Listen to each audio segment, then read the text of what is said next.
As you may have heard, big changes are coming to Google Search. But Google's already published a few tips and tricks to help you succeed in the content that you produce in the future. Google calls this the Helpful Content Update. And their recommendation for being successful in this new update is to focus on people-first content. And of course, the obvious question is, what is people-first content?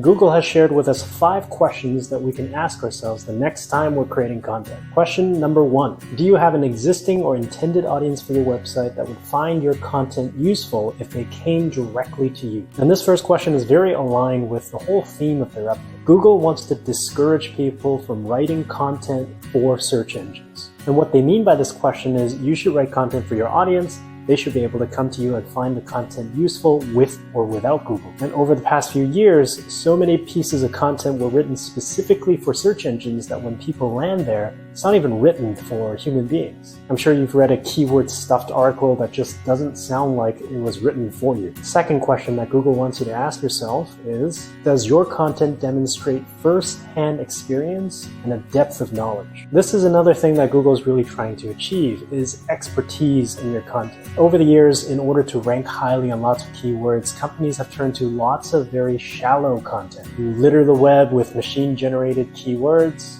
and the impact is that people are finding Google search results less helpful. So they're going to be deprioritizing shallow content in favor of in-depth knowledge. Third question is, does your site have a primary focus or purpose? And as you can see the trend here, focus and expertise kind of go hand in hand. Google really want to disincentivize you from going out there and capturing as many keywords as possible. So moving forward, you really want to define your site by a very specific focus and publish content with expertise and depth of knowledge in that area of focus. Question number 4 is to ask yourself, after reading your content, will they feel like they've learned enough about the topic to help them achieve their goal? And really, this is why Google called this the Helpful Content Update. They really want you to produce content that is helpful, that people can actually feel like they've learned something and be able to accomplish something with what you teach them. So if you've got on your content calendar to produce tips and tricks and strategies, guides, and how-tos, those types of content might do well for you. Fifth and final question Google wants us to ask ourselves, will someone reading your content feel like they've had a satisfying experience? And interestingly, I think this actually touches on user experience design. This question can be interpreted more broadly beyond the content itself. If your content is poorly formatted or there are ads everywhere with crazy colors, that's not going to be a satisfying experience. So Google wants us to keep in mind that helpful content is not just the content itself, but also how you present it. And long story short, I think what really Google's trying to say here is to avoid producing content for search engine. Produce content for people and let the search engines find your content so they can serve it to people. If you've already been doing that, then you probably have nothing to worry about. But if your strategy has been focused on producing content for search engines first,